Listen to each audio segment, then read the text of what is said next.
Today we're going to start a flower bed from seed right in your grass. First you need to think about how big you want this bed and whether or not it's in the sun or shade. Right here we're seeing hostas and some other plants that love the shade. Here's some plants that love the full sun. And there's a zinnia there, and there's cosmos. They all like nice full sun. And these are the flowers that we're going to plant and from seed. One of the things is that helps is a bagging lawnmower, and you can put the grass in your new flower bed and water it. I used a lot of leaves right here, and then just water it. And you could use wood chips if you're going to let them set until next year anyway. And our seed just gives them away free where they put the trimmed trees.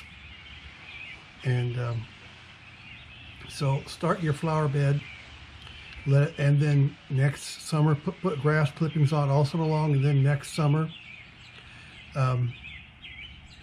here you can start off by spading it up like I did here, and then rake it into a real nice fine flower bed with nice fine soil for seed germination. And just put all the dirt clods or debris at the sides, and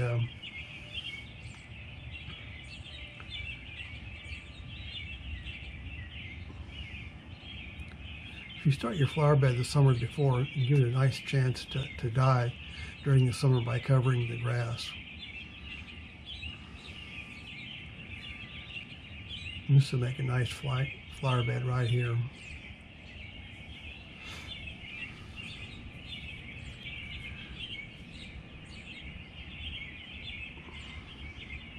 Now when you've got your flower bed, this is the next summer, and just make like nice little furrows in there after you raked it, little V grooves, and these will be used to actually put the seeds into. And those are nice straight lines.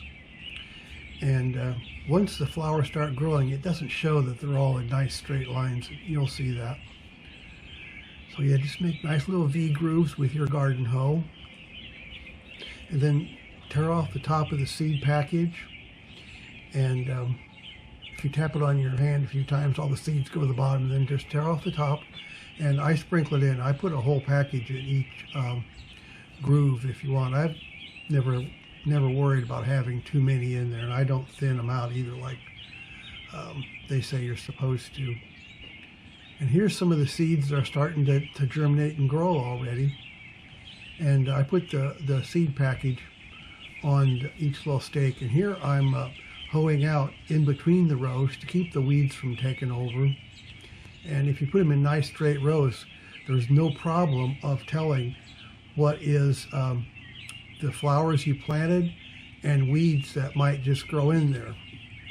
And weeds are actually plants that compete better than your flowers. So you don't want to have your flower bed full of plants that are plain looking. And here's our flower bed right here. And the ones that with the blue flowers there is a cornflower, centuriae. And you notice I just pulled that weed up by the roots. That's a zinnia right there, and then over there's some cosmos. Hummingbirds love zinnias. If you have a nice row of zinnias in your garden, the hummingbirds will visit. There's some smaller pom-pom zinnias, and that's a cosmo I just tapped.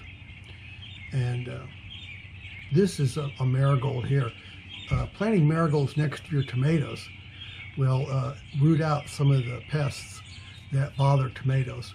This is a forget-me-not here, I think. There's two rows here, and they look the same, but obviously they're different. I'm looking at the seed package there because I can't tell what it is, but I think they're called forget-me-nots.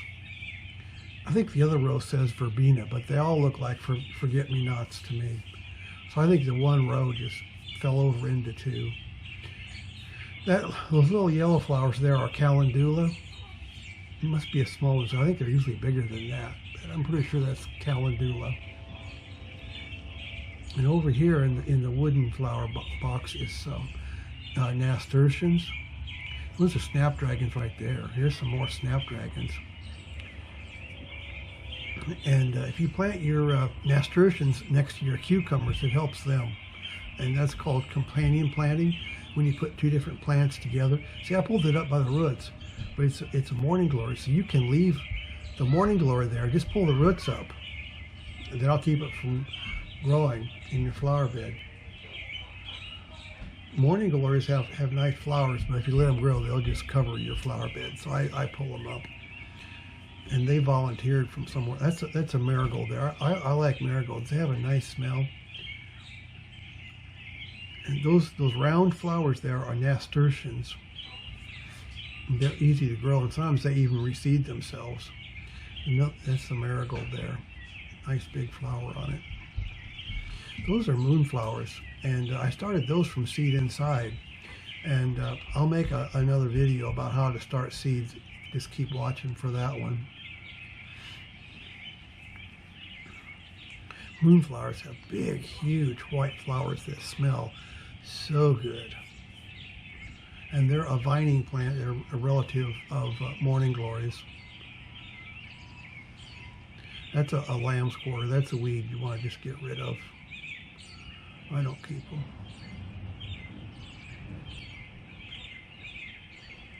That's a morning glory there. I'm trying to get to the bottom of it. It's when you want to pull a weed out of your flower bed, the best way is to go down to the roots and grab it at ground level and just pull straight up.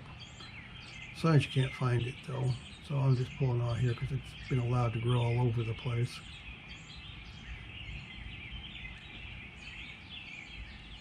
Here's more zinnias.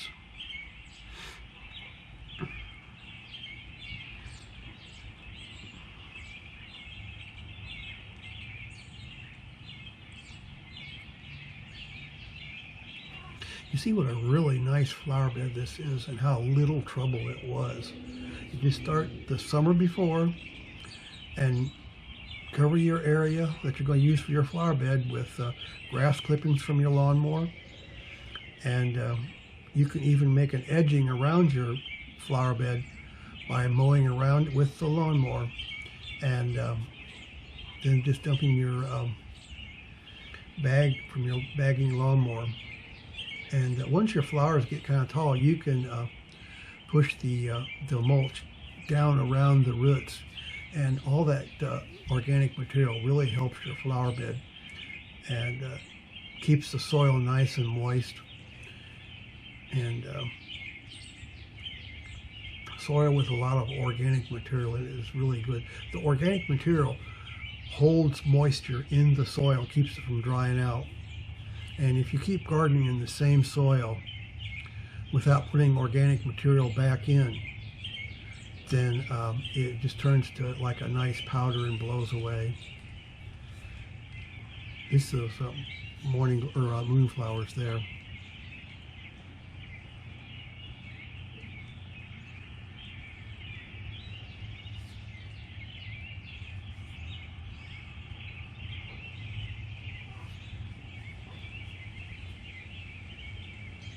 Yeah, I just pulled up something or another. There's more zinnias. Zinnias and marigolds are so easy to collect seeds from. Just let the plant die off at frost, and then clip the flowers off, and keep them dry until next spring. And make your V furrow and just rub them between your hands and drop them in there, and you get a lot more flowers the next year just off of a few flowers you've saved.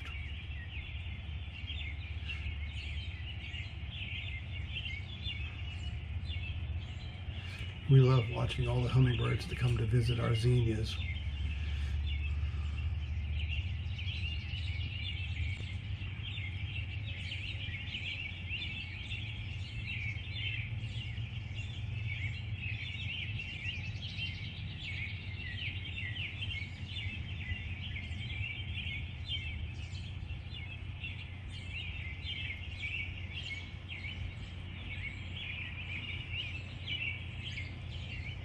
If you like this video and it helped you at all, please subscribe, and click the like button and everything, and keep watching my videos. That really helps. And comment down below. It would be great if we had like a little community and we could all get together and talk about our gardens. That would be neat. And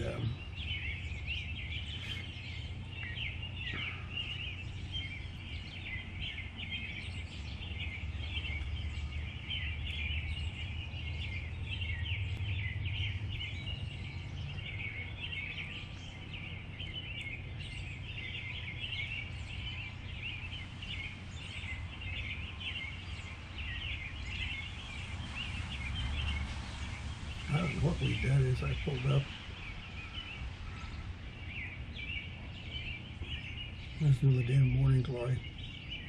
Okay, well, leave a comment below how you liked the video, and I'll talk to you next time. Thanks.